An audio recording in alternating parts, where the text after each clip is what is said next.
ED पहुंच गई है डोटासरा जी के आवास पर, वहां पर छानबीन जो है, कार्रवाई जो है वो की जा रही है। आपका क्या कुछ कहना है इस बात पे?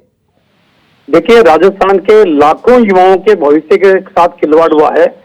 पेपर लीक मामले में जो भी दोषी हैं, चाहे वो अधिकारी हो, चाहे कर्मचारी हो, चाहे राजनेता हो, चाहे प्राइवेट व्यक्ति हो, उनके खिलाफ सख्त कार्रवाई होनी ही चाहिए। और जब ये डोटासरा जी कह चुके कि कलाम की जांच कराओ, चाहे सलाम की जांच कराओ, जिस एजेंसी से जांच कराना चाहते तो जांच कराओ, हम डरने वाले नहीं है। तो जब डर की कोई बात ही नहीं है तो इन्वेस्टिगेशन का सहयोग करना चाहिए और दूध का दूध, पानी का पानी जनता के सामने आना चाहिए। लेकिन सवाल तब खड़े होते हैं जब माध्यमिक शिक्षा बोर्ड के चेयरमैन दारोली के जब एसओजी पूछने के लिए जाती है तो वो कहते हैं कि राजनीतिक संरक्षण के अंदर पेपर लीक हुए हैं। तो राजस्थान की जनता जानना चाहती है कि राजनीतिक संरक्षण आखिरकार था किसका। जी बिल्कुल, पेपर लीक का जो मामला है रामलाल जी, बहुत बड़ा मुद्दा है। युवाओं का जो भविष्य है वो इससे जुड़ा हुआ था, जो कि काफी हद तक अंधकार में भी चला गया। तो अभी जो वोटर्स हैं उनमें भी युवा वर्ग सबसे ज्यादा है इस बार। रामलाल जी, अगर किसी भी तरह की कोई सबूत सामने आते हैं तो कांग्रेस सरकार को युवाओं का आक्रोश देखने को ही मिलेगा। निश्चित रूप से राजस्थान के युवा आक्रोशित हैं। राजस्थान की सरकार ने उनके साथ धोखा किया, संविदा कर्मियों के साथ धोखा किया, किसानों के साथ धोखा किया। युवाओं को कहा था कि हम आपको संपूर्ण भर्तियां कंप्लीट करने का काम करेंगे, बैकलॉग पूरा करने का काम करेंगे। लेकिन वही डाक के 3 पात, सिर्फ संदेश देने का काम किया।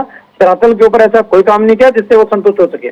और दुर्घटना बस अगर एक पेपर आउट हो जाए, 2 आउट हो जाए, लगातार 16-17 पेपर आउट होना इस बात का द्योतक है कि बिना सरकार के इशारे के ऊपर पेपर लीक नहीं हो सकते। जी रामलाल जी, एक बात और, कांग्रेस की तरफ से 2 स्टेटमेंट आए थे। एक जगह कहा गया था कि हम जितने भी मंत्री हैं सरकार के वो बिल्कुल एकदम स्वच्छ छवि के हैं, तो हम ईडी का स्वागत करते हैं। बिल्कुल आए ईडी और दिखाए कि कौन गलत है। और दूसरी ओर ये भी कहा गया था कि केंद्र में जो सरकार बैठी है वो अनायास ही हम पर यहाँ पर दबाव बनाने की कोशिश कर रही है। देखिए, पहले भी इन्होंने कहा था कि संवैधानिक संस्थाओं में हमने ईमानदार लोगों को बिठाया। अगर ईमानदार लोग होते तो बाबूलाल की गिरफ्तारी क्यों होती? हम ईमानदार होते तो राजस्थान के एसओजी की नहीं कार्रवाई करते हुए उनको गिरफ्तार क्यों करती? तो राजस्थान में सरकार सिर्फ दबाव के अंदर काम कर रही है, अपनी सरकार को बचाने के लिए काम कर रही है। मोटे पैसे की फंडिंग जिस तरीके से हुई है सरकार को बचाने के लिए, कांग्रेस के इंडिपेंडेंट विधायकों ने पैसे लिए, वो सारे के सारे इसी कड़ी से जुड़े हुए हैं। तो आज हालात राजस्थान की ये है कि मुख्यमंत्री जी ने 7.5 करोड़ जनता की चिंता नहीं की। मुख्यमंत्री जी ने सिर्फ 101 विधायकों का समर्थन कैसे मुझे मेरे सरकार को प्राप्त रहे, उनकी चिंता उन्होंने की है। जी बिल्कुल रामलाल जी, अगर आज ईडी की तरफ से जो कार्रवाई की जा रही है इसमें अगर कोई सबूत सामने आता है तो पीसीसी चीफ डोटासरा जी की छवि तो यहाँ पर धूमिल होगी ही, क्योंकि अभी चुनाव सर पर है और वो अपने विधानसभा क्षेत्र में किस तरीके से वहां पर चुनाव में वहां पर खड़े हो पाएंगे, और साथ ही साथ पदाधिकारी जो है सरकारी वो भी इनके साथ मिले होंगे, तो उनके भी नाम आने का अंदेशा बनाइएगा। बिल्कुल बिल्कुल, मैं तो ये कहता हूँ कि इन्वेस्टिगेशन फेयर होनी चाहिए, दोषी को दंड मिले और हकदार को सम्मान मिले। तो गुनहगार जो है व्यक्ति है, दोषी जो व्यक्ति है, उनको सजा मिलनी चाहिए।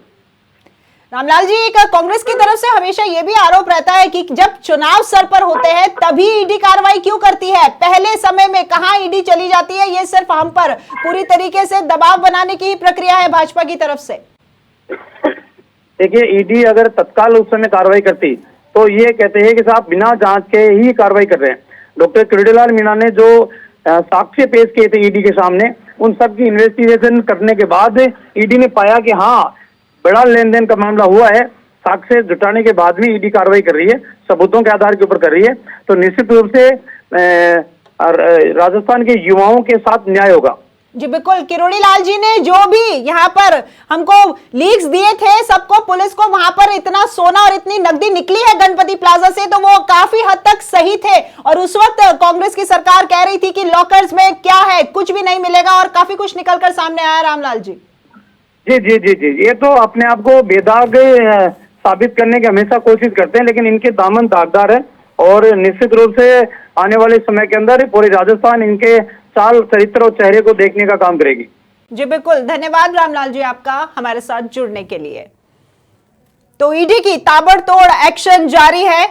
जयपुर, दौसा समेत 11 जगहों पर ईडी की कार्रवाई की जा रही है। फिलहाल पीसीसी चीफ डोटासरा के आवास पर ईडी की कार्रवाई चल रही है। तस्वीरें आप देख सकते हैं, यहाँ ईडी की कार्रवाई चल रही